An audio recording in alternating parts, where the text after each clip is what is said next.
ಆರಂಭಿಕರಿಗಾಗಿ basic English ತರಗತಿಗಳು. ಇದರಲ್ಲಿ ನಾವಿವತ್ತು ನನ್ನ ಜೊತೆ ಕಲಿಯಿರಿಯಲ್ಲಿ 17ನೇ ದಿನದ ಪಾಠವನ್ನು ಕಲಿಯೋಣ. ಸಕಾರಾತ್ಮಕ ಮತ್ತು ನಕಾರಾತ್ಮಕ ವಾಕ್ಯಗಳು ಒಟ್ಟಿಗೆ. Positive and negative sentences together. ಇದನ್ನು ಒಟ್ಟಿಗೆ ಯಾಕೆ ಕಲಿಸ್ತೇನೆ ಅಂದರೆ, ನಿಮಗೆ ಮಾತಾಡುವಾಗ ಒಂದೇ ಸಕಾರಾತ್ಮಕ ವಾಕ್ಯ ಮಾತಾಡಲಿಕ್ಕಿರ್ತದೆ ಅಥವಾ ನಕಾರಾತ್ಮಕ ವಾಕ್ಯ ಮಾತಾಡಲಿಕ್ಕಿರ್ತದೆ ಅಲ್ವಾ. ಇದು ಇಲ್ಲ, ಪ್ರಶ್ನೆ ಕೇಳಲಿಕ್ಕೂ ಸಹ ಇರ್ತದೆ, ನಾನು ಹೇಳೋದಿಲ್ಲ.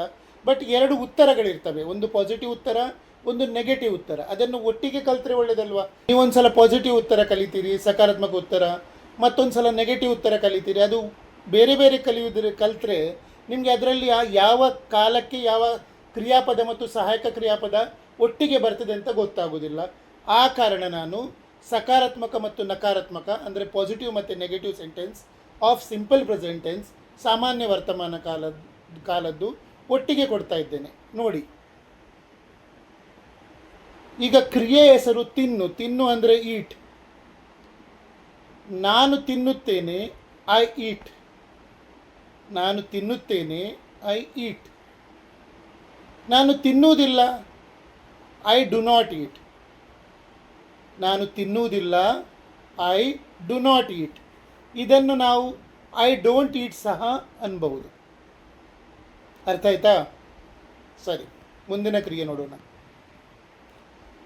ನಗು ಅಂದರೆ ಲಾಫ್. ನಗು ಅಂದರೆ ಲಾಫ್. ನಾನು ನಗುತ್ತೇನೆ, ಐ ಲಾಫ್. ನಾನು ನಗುತ್ತೇನೆ, ಐ ಲಾಫ್. ನಾನು ನಗುವುದಿಲ್ಲ, ಐ ಡು ನಾಟ್ ಲಾಫ್. ನಾನು ನಗುವುದಿಲ್ಲ, I do not laugh. I do not laugh ಇದನ್ನು ಐ ಡೋಂಟ್ ಲಾಫ್ ಅಂತ ಸಹ ಹೇಳ್ಬೋದು. ನೆಕ್ಸ್ಟ್, ಅಳು ಅಂದರೆ ಕ್ರೈ. ಅಳು ಅಂದರೆ ಕ್ರೈ. ಬೊಬ್ಬೆ ಹಾಕಿ ಅಳುವುದಕ್ಕೆ ಕ್ರೈ ಅಂತಾರೆ. ಜೋರಾಗಿ ಮಕ್ಕಳ ಥರ ಅಳುವುದಿದ್ರೆ ಅದಕ್ಕೆ ಕ್ರೈ ಅಂತಾರೆ. ನಾನು ಅಳುತ್ತೇನೆ, ಐ ಕ್ರೈ. ನಾನು ಅಳುತ್ತೇನೆ, ಐ ಕ್ರೈ. ನಾನು ಅಳುವುದಿಲ್ಲ, ಐ ಡು ನಾಟ್ ಕ್ರೈ. ನಾನು ಅಳುವುದಿಲ್ಲ, ಐ ಡು ನಾಟ್ ಕ್ರೈ. ಈ ಐ ಡು ನಾಟ್ ಕ್ರೈಯನ್ನು ಐ ಡೋಂಟ್ ಕ್ರೈ ಸಹ ಅನ್ಬಹುದು. ನೆಕ್ಸ್ಟ್, ನೃತ್ಯ ಮಾಡು ಅಥವಾ ಕುಣಿ ಅಂದರೆ ಡ್ಯಾನ್ಸ್. ನೃತ್ಯ ಮಾಡು ಅಥವಾ ಕುಣಿ ಅಂದರೆ ಡ್ಯಾನ್ಸ್. ನಾನು ನೃತ್ಯ ಮಾಡುತ್ತೇನೆ, ಐ ಡ್ಯಾನ್ಸ್. ನಾನು ನೃತ್ಯ ಮಾಡುತ್ತೇನೆ, ಐ ಡ್ಯಾನ್ಸ್. ನಾನು ನೃತ್ಯ ಮಾಡುವುದಿಲ್ಲ, ಐ ಡು ನಾಟ್ ಡ್ಯಾನ್ಸ್. ನಾನು ನೃತ್ಯ ಮಾಡುವುದಿಲ್ಲ, ಐ ಡು ನಾಟ್ ಡ್ಯಾನ್ಸ್. ಇದನ್ನು ನಾವು ಐ ಡು ನಾಟ್ ಇದನ್ನು ಐ ಡೋಂಟ್ ಡ್ಯಾನ್ಸ್ ಅನ್ಬೋದು. ಹಾಡು ಅಂದರೆ ಸಿಂಗ್. ಹಾಡು ಸಿಂಗ್. ನಾನು ಹಾಡುತ್ತೇನೆ, ಐ ಸಿಂಗ್. ನಾನು ಹಾಡುತ್ತೇನೆ, ಐ ಸಿಂಗ್. ನಾನು ಹಾಡುವುದಿಲ್ಲ, ಐ ಡು ನಾಟ್ ಸಿಂಗ್. ನಾನು ಹಾಡುವುದಿಲ್ಲ, ಐ ಡು ನಾಟ್ ಸಿಂಗ್. ಈ ಐ ಡು ನಾಟ್ ಸಿಂಗನ್ನು ಐ ಡೋಂಟ್ ಸಿಂಗ್ ಸಹ ಅನ್ಬಹುದು. ಜಿಗಿಯು ಜಂಪ್. ಜಿಗಿಯು ಜಂಪ್. ನಾನು ಜಿಗಿಯುತ್ತೇನೆ, ಐ ಜಂಪ್. ನಾನು ಜಿಗಿಯುತ್ತೇನೆ, ಐ ಜಂಪ್. ನಾನು ಜಿಗಿಯುವುದಿಲ್ಲ, ಐ ಡು ನಾಟ್ ಜಂಪ್. ನಾನು ಜಿಗಿಯುವುದಿಲ್ಲ, ಐ ಡು ನಾಟ್ ಜಂಪ್. ಈ ಐ ಡು ನಾಟ್ ಜಂಪನ್ನು ಐ ಡೋಂಟ್ ಜಂಪ್ ಸಹ ಹೇಳ್ಬಹುದು.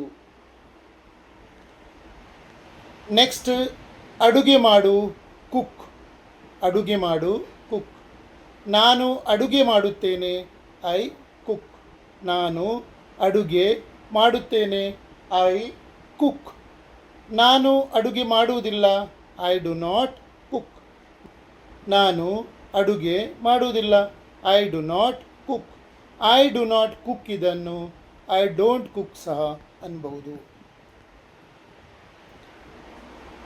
ಸ್ವಚ್ಛ ಮಾಡು ಕ್ಲೀನ್.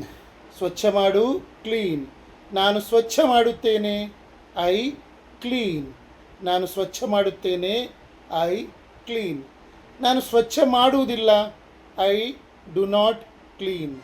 ನಾನು ಸ್ವಚ್ಛ ಮಾಡುವುದಿಲ್ಲ, ಐ ಡು ನಾಟ್ ಕ್ಲೀನ್. ಈ ಐ ಡು ನಾಟ್ ಕ್ಲೀನನ್ನು ಐ ಡೋಂಟ್ ಕ್ಲೀನ್ ಸಹ ಅನ್ಬಹುದು. ತೆರೆ ಓಪನ್, ತೆರೆ ಓಪನ್. ನಾನು ತೆರೆಯುತ್ತೇನೆ, ಐ ಓಪನ್. ನಾನು ತೆರೆಯುತ್ತೇನೆ, ಐ ಓಪನ್. ನಾನು ತೆರೆಯುವುದಿಲ್ಲ, ಐ ಡು ನಾಟ್ ಓಪನ್. ನಾನು ತೆರೆಯುವುದಿಲ್ಲ, I do not open. I do not open ಇದನ್ನು ಐ ಡೋಂಟ್ ಓಪನ್ ಸಹ ಅನ್ಬಹುದು. ಮುಚ್ಚು, ಕ್ಲೋಸ್, ಮುಚ್ಚು, ಕ್ಲೋಸ್. ನಾನು ಮುಚ್ಚುತ್ತೇನೆ, ಐ ಕ್ಲೋಸ್. ನಾನು ಮುಚ್ಚುತ್ತೇನೆ, ಐ ಕ್ಲೋಸ್. ನಾನು ಮುಚ್ಚುವುದಿಲ್ಲ, ಐ ಡು ನಾಟ್ ಕ್ಲೋಸ್. ನಾನು ಮುಚ್ಚುವುದಿಲ್ಲ, ಐ ಡು ನಾಟ್ ಕ್ಲೋಸ್. ಈ ಐ ಡು ನಾಟ್ ಕ್ಲೋಸನ್ನು ಐ ಡೋಂಟ್ ಕ್ಲೋಸ್ ಸಹ ಅನ್ಬಹುದು. ಈಗ ನಾನು ನಿಮಗೆ ಹೆಚ್ಚಿನವ್ರು ತಿಳ್ಕೊಬೋದು, ಸರ್ ಎಂತ ಇದು, ನಾನು ಹೋಗ್ತೇನೆ, ನಾನು ಬರ್ತೇನೆ, ನಾನು ತಿಂತೇನೆ, ವಾಕ್ಯ ಅಂದರೆ ಇಷ್ಟೇನಾ? ವಾಕ್ಯ ಇಷ್ಟೇ ಅಲ್ಲ, ವಾಕ್ಯ ತುಂಬ ದೊಡ್ಡದಿರ್ತದೆ. ನಾನು ನಿಮಗೆ ಏನು ತಿಳಿಸ್ಲಿಕ್ಕೆ ಇಷ್ಟಪಡ್ತಿದ್ದೇನೆ ಅಂದರೆ, ಕನ್ನಡದಲ್ಲಿ ವಾಕ್ಯ ಮಾಡುವಾಗ ಕನ್ನಡದ ವಾಕ್ಯ ಸಬ್ಜೆಕ್ಟ್ ಅಂದರೆ ಕರ್ತೃಪದ ಆರಂಭದಲ್ಲಿ ಬಂದು ಕ್ರಿಯಾಪದ ಕೊನೆಯಲ್ಲಿ ಬರ್ತದೆ, ವಾಕ್ಯದ ಕೊನೆಯಲ್ಲಿ. ಇಂಗ್ಲೀಷ್ನಲ್ಲಿ ಸಬ್ಜೆಕ್ಟ್ ವಾಕ್ಯದ ಸ್ಟಾರ್ಟಿಂಗಲ್ಲಿ ಬಂದರೆ ಅದರ ಜೊತೆಗೇನೆ ಕ್ರಿಯಾಪದ ಬರ್ತದೆ. ನಾನು ಮುಂದೇನು ಹೇಳಿದ್ದೇನೆ ನಿಮಗೆ, ನಾನು ನನ್ನ ಗೆಳೆಯನ ಜೊತೆ ಸೋಮವಾರದಂದು ಬಸ್ಸಿನಲ್ಲಿ ಮುಂಬೈಗೆ ಹೋಗುತ್ತೇನೆ. ಈ ವಾಕ್ಯ ನೆನಪಿದ್ರೆ ನೋಡಿ, ಕೇಳಿ ಏನಾಯ್ತು ಇದರಲ್ಲಿ. ನಾನು ಸೋಮವಾರದಂದು ನನ್ನ ಗೆಳೆಯನ ಜೊತೆ ಬಸ್ಸಿನಲ್ಲಿ ಮುಂಬೈಗೆ ಹೋಗುತ್ತೇನೆ ಅಲ್ವಾ. ಬಟ್ ಇಂಗ್ಲೀಷ್ನಲ್ಲಿ ಹೇಳುವಾಗ ನಾನು ಹೋಗುತ್ತೇನೆ, ಐ ಗೋ ಒಟ್ಟಿಗೆ ಬರ್ತಿದೆ ಅಲ್ವಾ. ಸೊ ಅದೇ ಅರ್ಥ ಆಗಲಿ ಅಂತ ಇದನ್ನು ನಾನು ನಿಮಗೆ ಕಲಿಸ್ತಾ ಇದ್ದೇನೆ. ಕನ್ನಡ ವಾಕ್ಯಗಳಲ್ಲಿ ಅಥವಾ ಬೇರೆ ಭಾಷೆಯ ವಾಕ್ಯಗಳಲ್ಲಿ ಕರ್ತೃಪದ ಸ್ಟಾರ್ಟಿಂಗಿಗೆ ಬಂದರೆ, ಸಬ್ಜೆಕ್ಟ್ ಸ್ಟಾರ್ಟಿಂಗಲ್ಲಿ ಬಂದರೆ ಕ್ರಿಯಾಪದ ಕೊನೆಯಲ್ಲಿ ಇರ್ತದೆ. ಇಂಗ್ಲೀಷ್ ವಾಕ್ಯದಲ್ಲಿ ಕರ್ತೃಪದ ಸ್ಟಾರ್ಟಿಂಗಲ್ಲಿ ಬರ್ತದೆ, ಅದರ ಜೊತೆಗೆ ಕ್ರಿಯಾಪದ ಇರ್ತದೆ. ನಿಮಗೆ ಈಗ ಅಷ್ಟೇ ಕಲೀಲಿಕ್ಕೆ ವಾಕ್ಯದಲ್ಲಿ ಅದನ್ನು ಹುಡುಕ್ಲಿಕ್ಕೆ ಕಲಿಬೇಕು. ನೀವು ನಿಮ್ಮ ತಲೆಯಲ್ಲಿ ಕನ್ನಡದಲ್ಲಿ ಯೋಚನೆ ಮಾಡಿ ಇಂಗ್ಲೀಷಿಗೆ ಭಾಷಾಂತರ ಮಾಡ್ತೀರಿ ಅಲ್ವಾ. ಬಟ್ ಕನ್ನಡದಲ್ಲಿ ಯೋಚನೆ ಮಾಡಿ ಇಂಗ್ಲೀಷಿಗೆ ಭಾಷಾಂತರ ಮಾಡುವಾಗ ನಿಮಗೆ ಕ್ರಿಯಾಪದ ಎಲ್ಲಿ ಬರ್ತದೆ ಅನ್ನೋದು ಮೊದಲು ಗೊತ್ತಿರಬೇಕು. ಅದನ್ನು ಕರ್ತೃನ ಜೊತೆಗೆ ಜೋಡಿಸಬೇಕು, ಅದು ಸಹ ಗೊತ್ತಾಗಬೇಕು. ಅದು ಗೊತ್ತಾದರೆ ಮಾತ್ರ ನೀವು ನಿಮ್ಮ ತಲೆಯಲ್ಲಿ ಏನು ಯೋಚನೆ ಮಾಡ್ತೀರೋ, ಏನು ವಿಚಾರ ಉಂಟಾ ಅದನ್ನು ಇದ್ದ ಹಾಗೆ ಇಂಗ್ಲೀಷ್ನಲ್ಲಿ ನೀವು ಹೇಳ್ಬೋದು. ಇಲ್ಲಾಂದರೆ ಏನಾಗ್ತದೆ, ನೀವು ಯೋಚನೆ ಮಾಡ್ತೀರಿ ಏನೋ, ಬಟ್ ಹೇಳುವಾಗ ಅದು ಏನೇನೋ ಆಗಿ ನೀವು ಹೇಳಿದೊಂದಾಗ್ತದೆ, ಅರ್ಥ ಮಾಡುವವ ತಿಳ್ಕೊಳ್ಳೋದೊಂದಾಗ್ತದೆ. ಅದು ಆಗಬಾರ್ದಾದ್ರೆ ಈ ಮೆಥಡನ್ನು ನೀವು ಫಾಲೋ ಮಾಡಬೇಕು. 11ನೇ ವಾಕ್ಯ ನಿಲ್ಲಿಸು ಅಂದರೆ ಏನು? ಸ್ಟಾಪ್. ನಿಲ್ಲಿಸು ಅಂದರೆ ಸ್ಟಾಪ್. ನಾನು ನಿಲ್ಲಿಸುತ್ತೇನೆ, ಐ ಸ್ಟಾಪ್. ನಾನು ನಿಲ್ಲಿಸುತ್ತೇನೆ, ಐ ಸ್ಟಾಪ್. ನಾನು ನಿಲ್ಲಿಸುವುದಿಲ್ಲ, ಐ ಡು ನಾಟ್ ಸ್ಟಾಪ್. ನಾನು ನಿಲ್ಲಿಸುವುದಿಲ್ಲ, ಐ ಡು ನಾಟ್ ಸ್ಟಾಪ್. ಈ ಡು ನಾಟ್ ಸ್ಟಾಪನ್ನು ಐ ಡೋಂಟ್ ಸ್ಟಾಪ್ ಅನ್ಬಹುದು. 17ನೇ ವಾಕ್ಯ ಓಡಿಸು, ಡ್ರೈವ್. ಓಡಿಸು, ಡ್ರೈವ್. ನಾನು ಓಡಿಸುತ್ತೇನೆ, ಐ ಡ್ರೈವ್. ನಾನು ಓಡಿಸುತ್ತೇನೆ, ಐ ಡ್ರೈವ್. ನಾನು ಓಡಿಸುವುದಿಲ್ಲ, ಐ ಡು ನಾಟ್ ಡ್ರೈವ್. ನಾನು ಓಡಿಸುವುದಿಲ್ಲ, I do not drive. I do not drive ಇದನ್ನು ಐ ಡೋಂಟ್ ಡ್ರೈವ್ ಸಹ ಅನ್ಬೋದು. ಈ ಓಡಿಸು ಅಂದರೆ ಡ್ರೈವ್ ಅಂದರೆ ಬರೀ ಗಾಡಿ ಬಿಡಿಸುವುದಷ್ಟೇ ಅಲ್ಲ. ಇಂಗ್ಲೀಷಲ್ಲಿ ಬೇರೆ ಕೆಲವಷ್ಟುಗಳಿಗೆ ನಾವು ಡ್ರೈವ್ ಅಂತೇವೆ. ಅದು ಮುಂದೆ ನಾನು ಕಲಿಸ್ತೇನೆ ನಿಮಗೆ ಸಮಯ ಬಂದಾಗೆ. ಅದು ಆ ಕ್ರಿಯಾಪದ ಈಗ ಬರೀ ನಾನು ಇಲ್ಲಿ ಓಡಿಸುತ್ತೇನೆ ಅಂತ ಉಂಟು. ಮುಂದೆ ಏನು ಅಂತ ಇದ್ದಾಗ ಅಂದರೆ ಆಬ್ಜೆಕ್ಟ್ ಕಲಿಸುವಾಗ ಏನು ಓಡಿಸ್ತೇನೆ, ಕಾರ್ ಓಡಿಸ್ತೇನಾ ಅಥವಾ ಇನ್ನೊಬ್ಬರನ್ನು ಓಡಿಸ್ತೇನಾ, ಕಳ್ಳರನ್ನು ಓಡಿಸ್ತೇನಾ ಅಥವಾ ಬೇರೆ ಏನಾದರೂ ಓಡಿಸ್ತೇನಾ, ಆಗ ನಾನು ನಿಮಗೆ ಫುಲ್ ವಾಕ್ಯ ಬಂದಾಗ ಅದರ ಅರ್ಥ ಹೇಳಿಕೊಡ್ತೇನೆ. ಈಜಾಡು, ಸ್ವಿಮ್. ನಾನು ಈಜಾಡುತ್ತೇನೆ, ಐ ಸ್ವಿಮ್. ನಾನು ಈಜಾಡುತ್ತೇನೆ, ಐ ಸ್ವಿಮ್. ನಾನು ಈಜಾಡುವುದಿಲ್ಲ, ಐ ಡು ನಾಟ್ ಸ್ವಿಮ್. ನಾನು ಈಜಾಡುವುದಿಲ್ಲ, I do not swim. I do not swim ಇದನ್ನು ಐ ಡೋಂಟ್ ಸ್ವಿಮ್ ಸಹ ಅನ್ಬಹುದು. ತಳ್ಳು, ಪುಷ್. ತಳ್ಳು, ಪುಷ್. ನಾನು ತಳ್ಳುತ್ತೇನೆ, ಐ ಪುಷ್. ನಾನು ತಳ್ಳುತ್ತೇನೆ, ಐ ಪುಷ್. ನಾನು ತಳ್ಳುವುದಿಲ್ಲ, ಐ ಡು ನಾಟ್ ಪುಷ್. ನಾನು ತಳ್ಳುವುದಿಲ್ಲ, I do not push. I do not push ಅನ್ನು ಐ ಡೋಂಟ್ ಪುಷ್ ಸಹ ಅನ್ಬೋದು. ಎಳೆ, ಪುಲ್. ಎಳೆ ಪುಲ್. ನಾನು ಎಳೆಯುತ್ತೇನೆ, ಐ ಪುಲ್. ನಾನು ಎಳೆಯುತ್ತೇನೆ, ಐ ಪುಲ್. ನಾನು ಎಳೆಯುವುದಿಲ್ಲ, ಐ ಡು ನಾಟ್ ಪುಲ್. ನಾನು ಎಳೆಯುವುದಿಲ್ಲ, ಐ ಡು ನಾಟ್ ಪುಲ್. ಈ ಐ ಡು ನಾಟ್ ಪುಲ್ ಇದನ್ನು ನಾವು ಐ ಡೋಂಟ್ ಪುಲ್ ಸಹ ಅನ್ಬಹುದು. ಈಗ ಐ ಜೊತೆ ವಾಕ್ಯ ಮಾಡಿ ಆಯಿತು. ಐ ಜೊತೆ ಇಷ್ಟು ವಾಕ್ಯಗಳನ್ನು ನಾವು ಮಾಡಿದ್ದೇವೆ ಈಗ ಅಲ್ವಾ. ಐ ಅನ್ನೋದು ಒಂದೇ ಇರ್ತದಾ?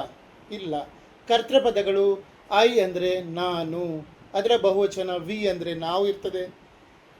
ನೀನು ಅಂತ ಇರ್ತದೆ, ಅದರ ಬಹುವಚನ ನೀವು ಇರ್ತದೆ, ಯು.